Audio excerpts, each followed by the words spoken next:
এবং জুলাই ঘোষণাপত্র এবং জুলাই সনদের জন্য আমরা 5ই আগস্ট এই গণঅভ্যুত্থানের 1 বছর পূর্তি হবে, আমরা 3রা আগস্টের মধ্যেই সেটি কার্যকর দেখতে চাই। এবং সরকার যদি 1 বছরের মধ্যেও এটি দিতে ব্যর্থ হয়, সকল রাজনৈতিক পক্ষ মিলে যদি ব্যর্থ হয়, তাহলে সারা দেশের ছাত্র জনতাকে নিয়ে আমরা আবারও মাঠে নামবো। আমাদের দেশটাকে গড়তে হবে।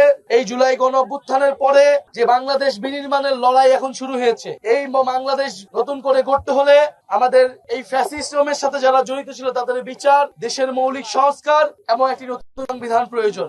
এবং আমরা বলছি, দেশের আধিপত্যবাদ ও আগ্রাসনের বিরুদ্ধে বাংলাদেশ পন্থী রাজনীতি দ্বারা করাতে হবে। আমাদের বাংলাদেশে যে সংকটগুলো চলমান আছে গণ অভ্যুত্থানের পরেও, যে আমরা একটি নতুন সংবিধানের জন্য এখনো কাজ করতে পারছি না, দেশের মৌলিক সংস্কারের জুলাই সনদ নিয়ে এখনো টালবাহানা চলতেছে।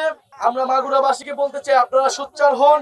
আপনাদের এলাকার উন্নয়ন, আপনাদের এলাকায় চলমান চাঁদাবাজি, সন্ত্রাস, দখলদারিত্বের বিরুদ্ধে আপনাদেরকে সরব হতে হবে। জুলাই গণ অভ্যুত্থানে মাগুরারও 10 জনের মতো শহীদ হয়েছেন। আপনাদের সেই সন্তানদের যে রক্তের মর্যাদা, সেটি আমাদের সকলকে মিলে দিতে হবে।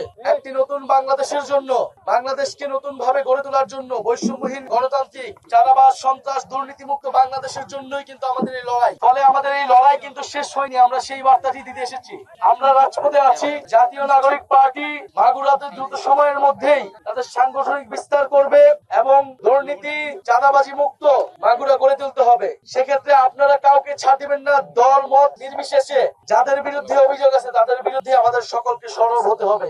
এবং জুলাই ঘোষণাপত্র এবং জুলাই সনদের জন্য আমরা 5ই আগস্ট এই গণঅভ্যুত্থানের 1 বছর পূর্তি হবে, আমরা 3রা আগস্টের মধ্যেই সেটি কার্যকর দেখতে চাই। এবং সরকার যদি 1 বছরের মধ্যেও এটি দিতে ব্যর্থ হয়, সকল রাজনৈতিক পক্ষ মিলে যদি ব্যর্থ হয়, তাহলে সারা দেশের ছাত্র জনতাকে নিয়ে আমরা আবারও মাঠে নামবো।